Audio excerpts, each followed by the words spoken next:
Hi, folks. Welcome to another episode of Film Study. This is Ken McCusick. And with the draft today, I thought I owed you a list of the players I think are most likely to fall to number 27 and who I'd be most excited at the Ravens with the Ravens getting at that spot.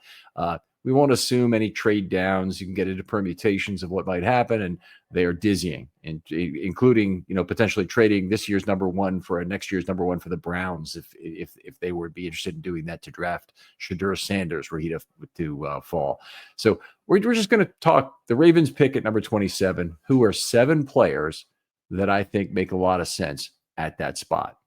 And before we get into the players exactly, there are a few position groups that just don't make sense for the pick. I don't think it would make sense to draft a running back. I don't think it makes sense to draft a guard or center where the fifth-year option value drops significantly. So that's something that the Ravens probably will not do. They have in the past. They drafted Ben Grubbs at number 29, well known in 2007. Quite a long time ago. But other positions now with the fifth-year option now, and that did not exist at that time, make a lot more sense. So without further ado, I'll go into each of these players. I'll try and go into a little bit about them and why I like them, and then talk our way through the big 7 here. So the first, I'll talk to 2 guys who have a relatively low chance of making it to number 27. This is one of my criteria. They had to have some chance. Doesn't have to be super high, but it's got to be at least moderate. I do think at least 1 and probably 2 or 3 of the players I'm going to name have a good chance to make it to 27. But I'm going to start with Kelvin Banks, offensive tackle from Texas, might end up at guard. For the Ravens, he would be drafted. He would be a left tackle replacement for Ronnie Stanley, probably come 2027 or 28. I would expect him to start at left guard until then, and that would be a very big need filled.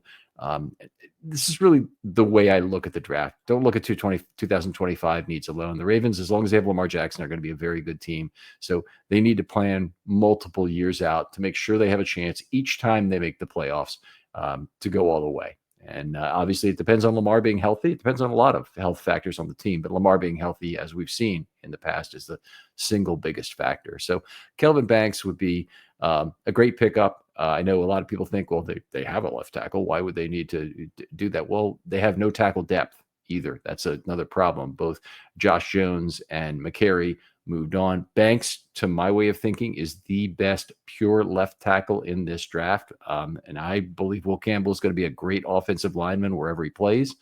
I think it could be a case where he doesn't end up sticking at left tackle. Some people think that at Banks, by the way, too. But he'll be a great, maybe a Hall of Fame left guard. And so I understand why some people would want him higher, and he certainly will be gone by the time the Ravens pick. So I don't think it's unreasonable to leave him out of there. Anyway, Kelvin Banks, offensive tackle from Texas, would be my number 1 choice there. Of the other guys who I think have a low chance to be there, probably my second favorite guy is Jahdae Barron, the cornerback / free safety. Now, he's pretty much played corner so far, but he could potentially play free safety. And that flexibility is quite valuable. I actually think it makes more sense to start him at corner anyway. It would bolster the Ravens' strength at that position. They have a lot of age with Awuzie and Humphrey there. They also have Wiggins, who's young, but they're rolling off some first contract players who are cheaper. JAD in particular, I don't think is going to make the team if they draft a corner. TJ Tampa, they need to find out what they have, but he's a player that may or may not be good enough, and we'll have to see how that works out. I don't think it means don't draft another corner, and I certainly think if you're going to draft a corner who can also play free safety, you might have something really exciting anyway. Barron could be used a lot of ways for the 2025 Ravens. He could be used as a split field player. He could immediately step into a starting corner role. Damn Chidobe Awuzie, send him to the third corner position. That certainly could happen. Wiggins, the Ravens have, with Humphrey as well, have brought their corners along slowly with some rotational play. They might do that with a player like Barron. I would also say the chance of Barron getting to the Ravens at number 27 is fairly low. I think the ESPN simulator had it at 10 or 15%. It was in that range. And so I don't think the chance is particularly high of him getting that point. He's very highly thought of. And a lot of people probably have him as CB1 in this draft. So I think it's unlikely. But if he got to 27, I'd be very excited about it. Ball skills guy, by the way, be a great free safety if that's where he ends up. I think he'll also be a good cornerback. So that's either way you win. Now let's go on to two guys who I think there is a moderate chance of them getting there. And that doesn't mean I like both of these guys better than some of the others we're going to talk about. So I got to be careful about how exactly I would organize this. But Kenneth Grant, the interior defensive lineman from Michigan, is a possibility. I think there is a moderate chance, probably right around 50%, plus or minus 10, that he makes it to number 27. He's a outstanding tackler. He'd be a guy that I think would be penetrates extremely well. You'd be getting a lot of the replacement for Michael Pierce out of him. He and Mason Graham together were terrific at Michigan. He's a good player on his own, and he's a guy I think would make sense for the Ravens. They need to get a big piece of the interior defensive line draft in this time around. There hasn't been a good interior defensive line draft in a while. In fact, in the last 4 drafts, Travis Jones has been the only player that the Ravens have drafted there.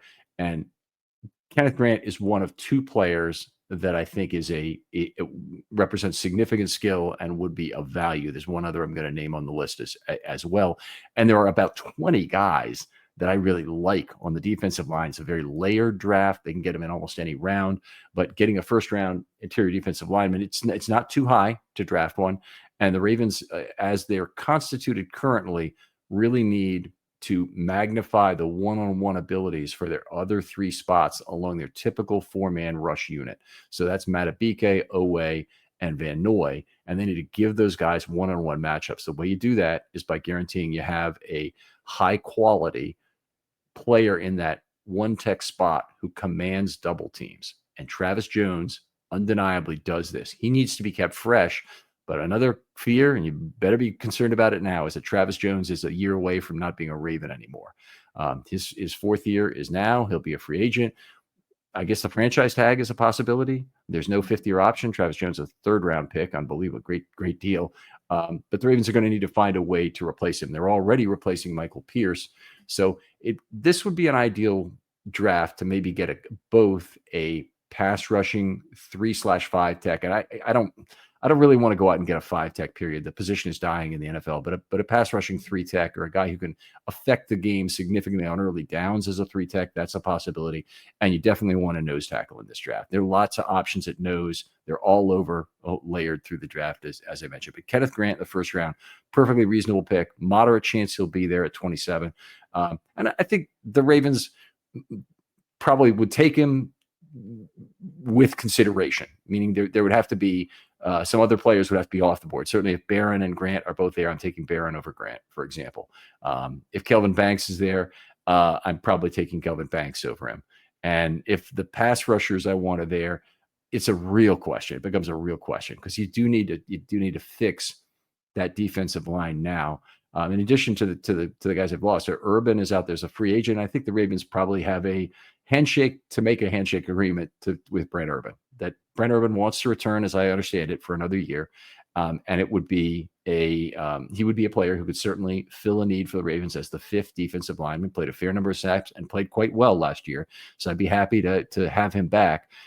He does play a position that is reduced in importance. The Ravens don't play a lot of base defense. And why not? Because they lead most of the time. You don't play a lot of base defense. You play base defense when you're trying to stop the run on early downs. That's the typical time you do it. So if you look at any score sheet you've got of the Ravens, as I have throughout the years, you'll see that Brent Urban will often play a fair number of snaps in the first half. Then he'll play very little in the second half if the Ravens have a 2-touchdown lead or they're leading by 17 or something like that. So the Ravens are one of the few teams in the NFL, because of the way their offense is constituted, that could use a closeout player. So that's the one reason I'm not completely opposed to a guy like Derek Harmon, who I think there's a lot of risk with. Terrible tackler. But he does get a lot of pressure, and he'd be a guy that would be very disruptive on passing downs.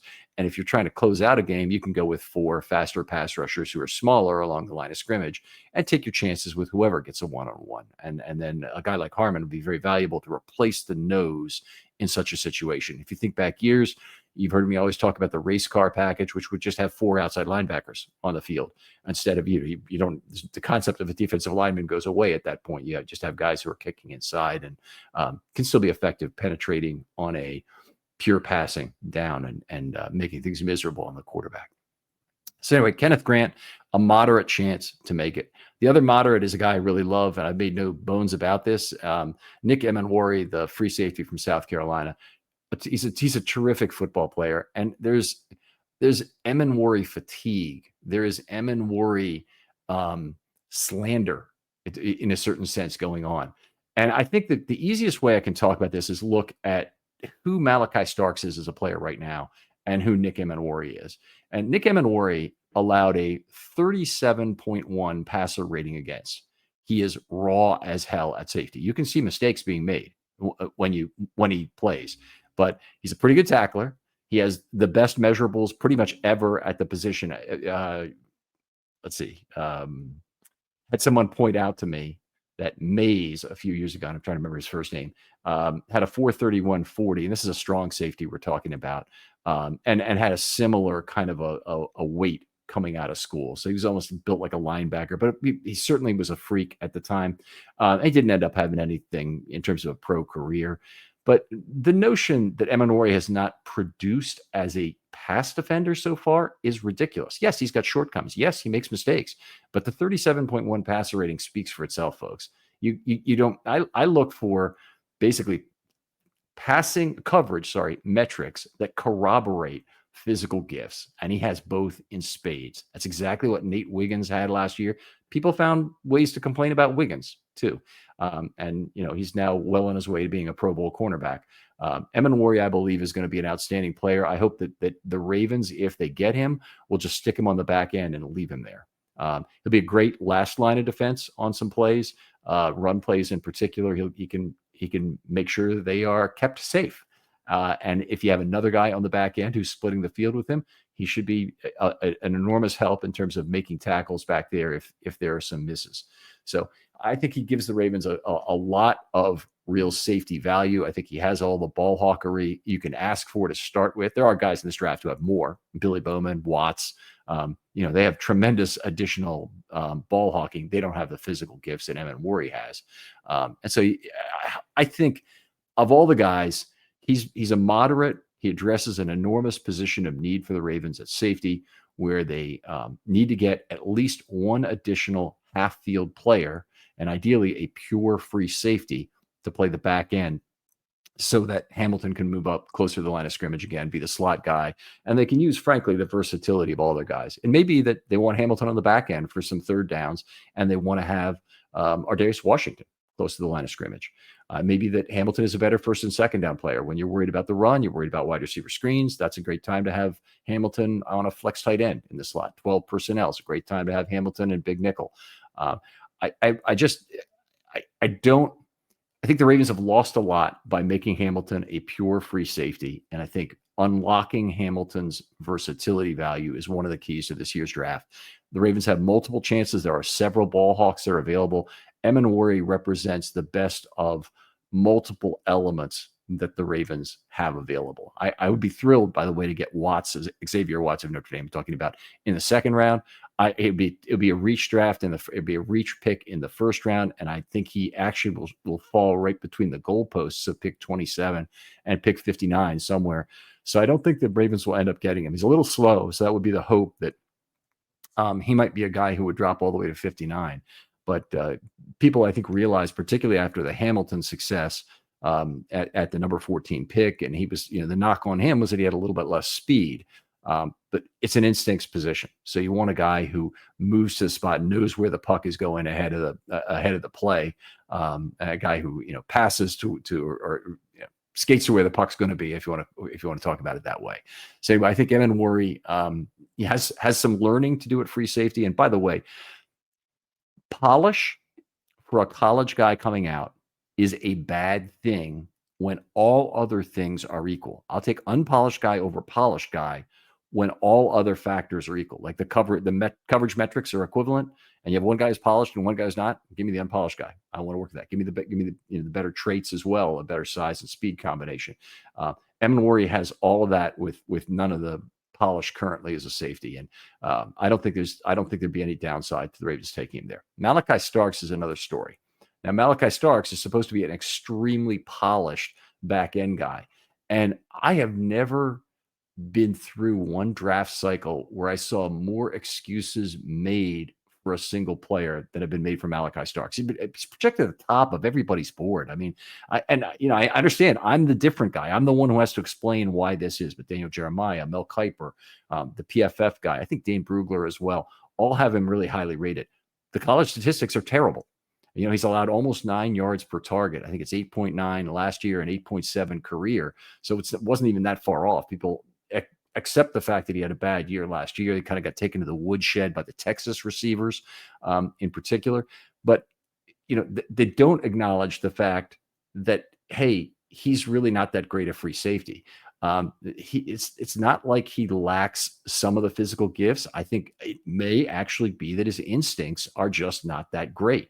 But anyway, the coverage metrics do not match up with his the physical gifts that he has, and I think I just do not understand the relativization of Emmanwori below Starks. I do not understand it. I think Starks is in my book, he's a second round pick, but still a good player. And actually, I'd be thrilled if the Ravens got him at 59. He's not going to last that long, but I'd be thrilled. I think he will probably be taken first. And on draft night, if you're listening to the stream, my big response is going to be phew as soon as Starks goes off the board prior to 27, because it's going to be a big, it'll be a player who could have been replaced by Emmanwori by some other team, and they chose what I consider to be the wrong player. So anyway, that's enough on Starks and Emmanwori. Emmanwori, a moderate chance, I would say 50, maybe 55% to get to 27 right now. Could even be a little higher. There's so much negativity on him, but I do think the best chance for Emmanwori to be selected is for more of some quarterbacks to kind of frog him into the first round. It won't be the same position group, I don't think, other than Starks. So I think Emmanwori will be the second safety taken probably. And if that happens, I'll be thrilled, and I'll be even more thrilled if it's the Ravens who end up drafting him. So he's one of the magnificent seven that I'm calling for.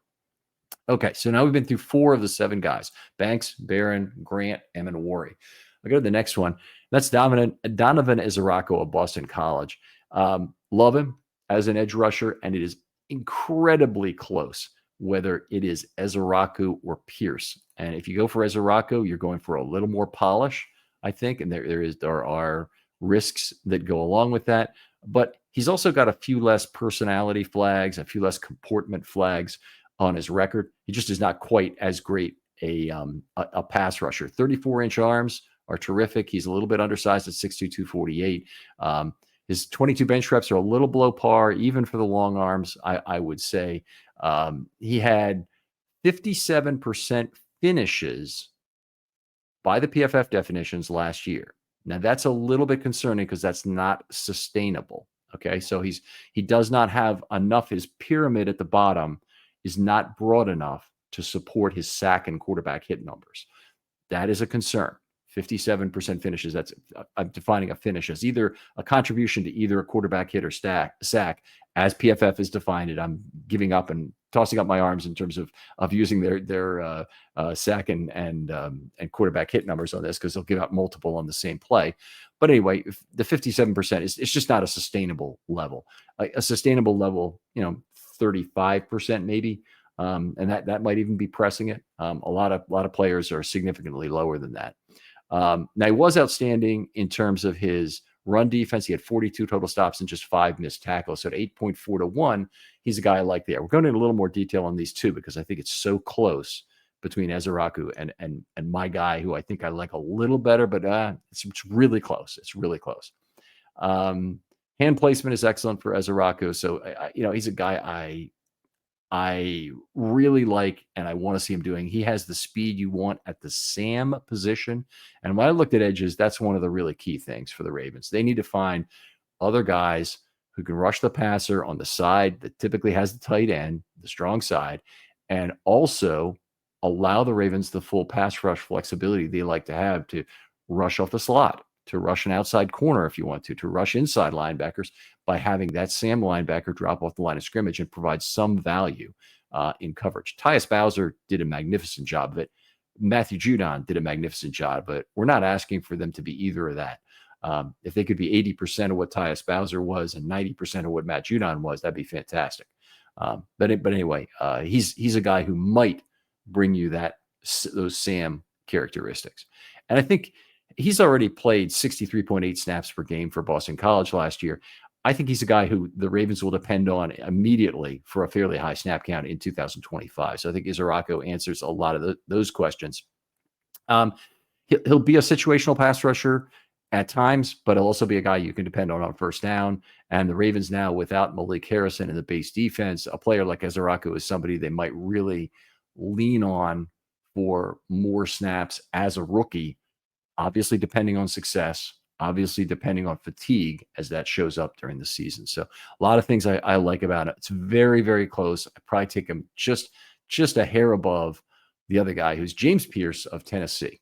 Okay, so this takes us up to the sixth player we've got here. Now, he had the highest pass rush productivity, and that's the stat that PFF has for looking at the combination of sacks and pressures divided by total times rushing the passer, and sacks are weighted slightly heavier. And I've forgotten exactly what the formula is, but it's applied uniformly. And in his case, I actually think the formula probably hurts him a little bit because he doesn't have a big high sack total, but he had 13.4 for his total PRP, which was number one in the entire FBS last year, not just the SEC.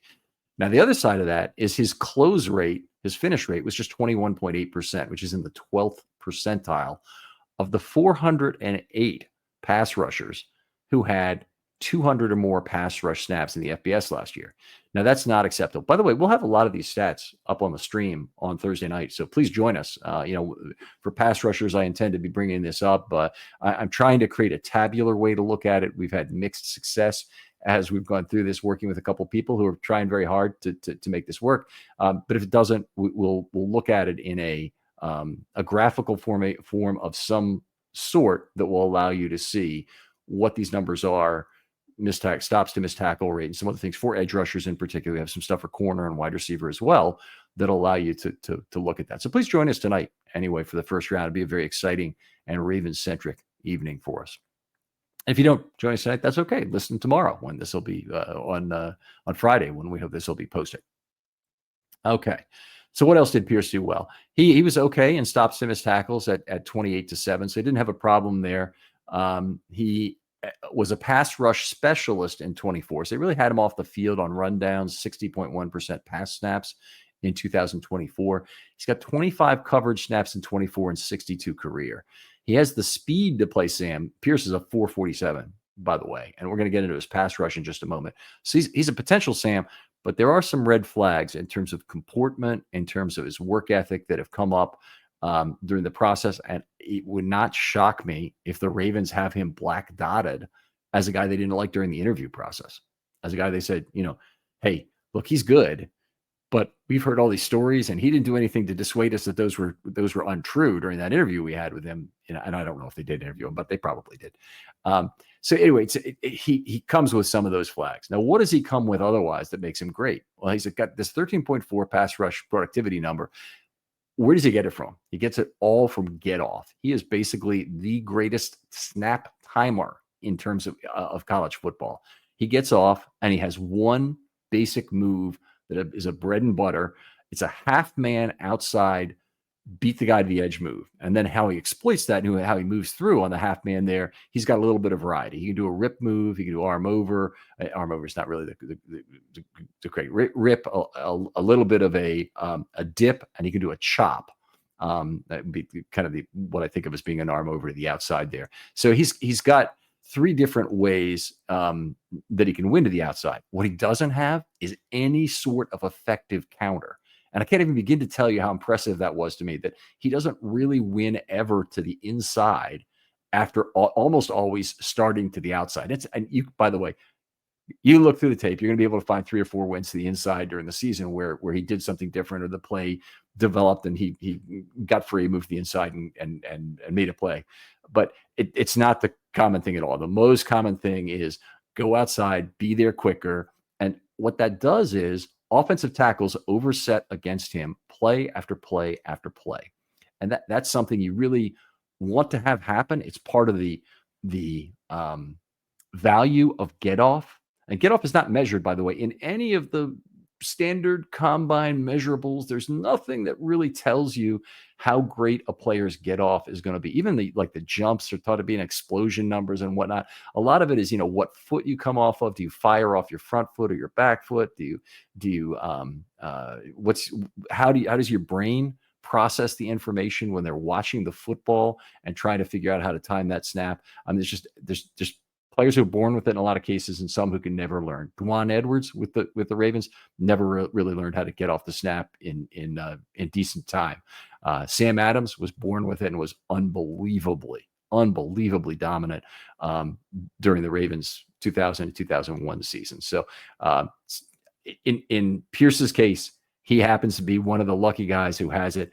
And when Chuck Smith works with him, he'll teach him a Euro step. He'll teach him spin moves. Those are counters that go back to the inside and will basically allow him to exploit the oversetting of NFL offensive tackles. And he's already proven he's better than any of those guys. Basically, there's almost going to be no athlete that these offensive tackles will face. There will never be a time where there'll be an offensive tackle who's a better athlete than him, but there'll almost also never be an offensive tackle who won't overset against him because of the athletic difference. And so I think that Pierce needs to figure out how to exploit that. And when he does, he is going to be one scary pass rushing demon. And the tripwires on his way to that goal are mostly himself. Can he keep his head in the game? Can he really determine that this is really what he wants to do with his life and be out there in the field? I have much more concern about that than I do about anything in terms of Pierce's ability on the field or how he'll be coached up to be a great football player. And the problem is, you're 22 years old. He'll be 22 in October. So he's also one of the younger guys in the draft, by the way. Zaraku is older, but Pierce will be 22 in October. And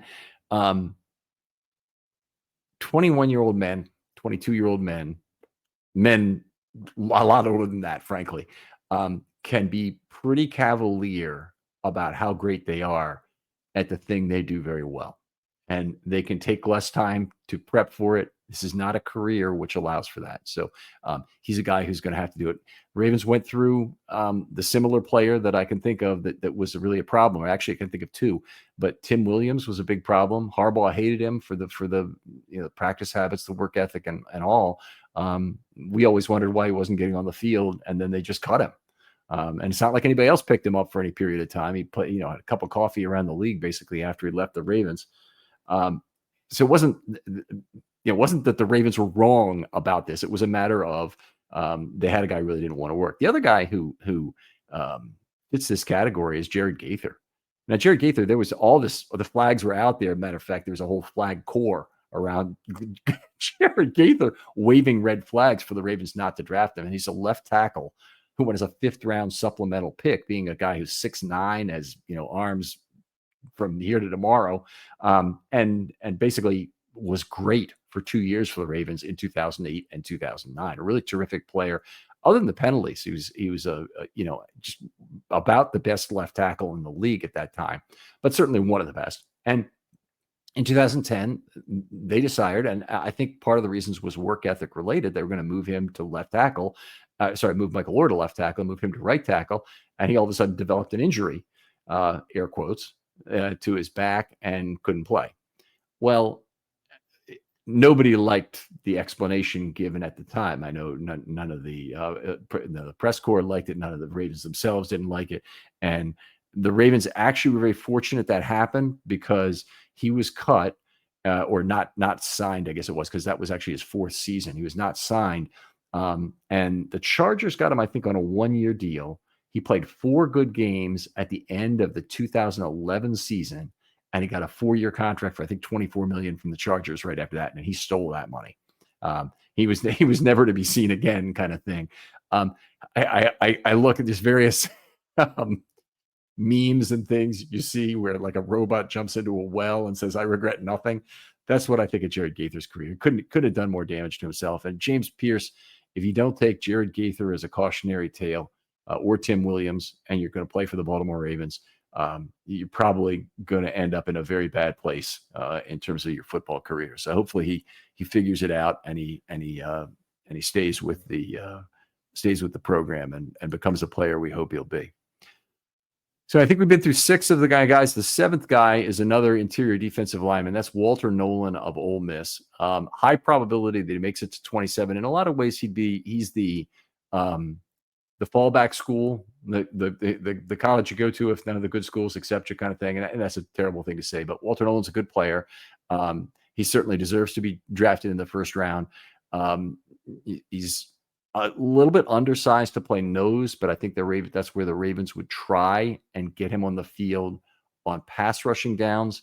They would otherwise have him be a 3-tech with a larger nose on earlier downs. So they're going to have to find that nose tackle that goes along with Walter Nolen on earlier downs. They could try and mold him in an undersized nose where he plays about 15 pounds heavier than the 296 he weighed at the combine.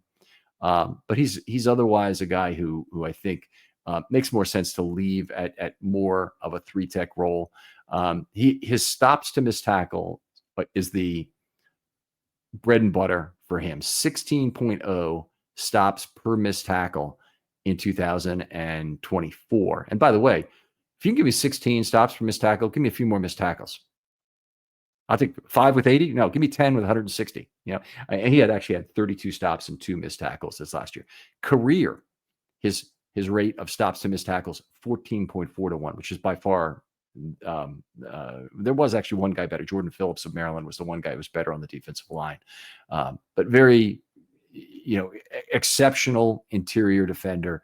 Had 72 defensive wins in 3 years at Ole Miss, or 3 years in college, I should say. 1 year at Ole Miss, 2 at Texas A&M. And I think if you look at him as a pass rusher, he pushes right through any half man block. I love that because he will cross the face of a guard on stunt underplays a lot and provide an opportunity either to the 3-tech or an end, or to the nose tackle or an end if he's playing at the 3. And when he does that, he should be someone who can really take advantage of the fact that a player peels off, because he's much too powerful in terms of being able to hold by one half man block, and that's exactly what you try and do in those situations you're in under. A lot of times, by the way, you think of the looper as being the advantaged player, but it's typically more often I'd say it's the underneath guy. It's the guy who is maybe setting the pick. You think of he's really trying to wedge himself between 2 half-man blocks where he can then get a big advantage over the remaining half-man block when he's done that. And so it's Walter Nolen is the kind of player who will take advantage of that. If they take him at 27, I really believe that they think they can mold him into more 1-tech play. So he'd be a nose tackle on some downs. He's, by the way, another guy who'd be perfect for closing out football games with Matabike. And he's also a pick that very much addresses 2026 as well as 25. So Brandon Williams may be gone. Urban may be gone. Travis Jones may be gone, which would be just devastating to this team.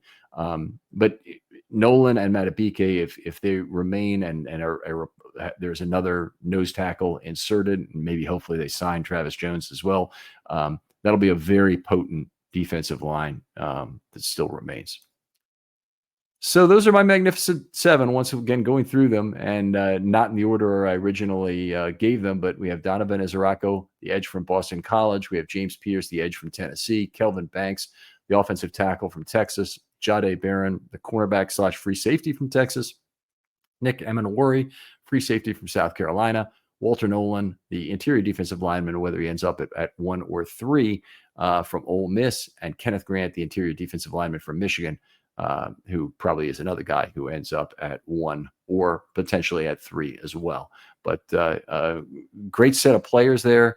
And I will be excited each step down the line as these players continue to make it through. I'll consider it a bad piece of news as each of them is taken. And in fact, the other players that taken may give us a lot of information about the likelihood to get one of these guys. And I do think 2 or 3 of them are likely to make it through, and it'll be very interesting to see how this ends up for the Ravens. I would also say the chance is probably about 70% that the Ravens take one of these guys.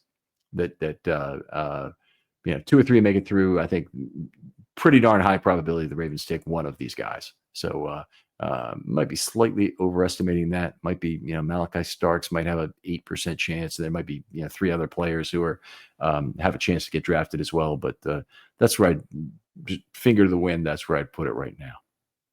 All right, folks. Thanks so much for listening. I have been posting on Twitter the draft stream, and join us for it live, please. It will be in podcast form starting on Friday at least. And looking forward to having you there. I'm really looking forward to interacting with Ravens fans. The fun of this whole experience is an interactive experience where I don't do a lot of stream shows. And this is one where I actually interact, take questions as we go and whatnot. We've got an outstanding panel of people for all 3 days. But we really have some terrific guests planned, and I'll have 5 or 6 people there who are very active and interested in the draft, very highly focused, ask good questions themselves, are pulling good questions out of the stream. And also, we're going to try to do the additional thing this year, which is to provide more analytics on the fly, and we're going to see how that goes. Bear with me on that. We've had some difficulties getting that set up, but I hope you'll like what we provide you in that regard. And I think it's something that it's different than what you'll find from other places that you can watch the draft. But your Ravens centric draft experience here on the Film Study stream on Thursday night. That's it for today. Thanks, folks, for your very loyal listening. Happy football New Year, and we'll talk to you next time on Film Study.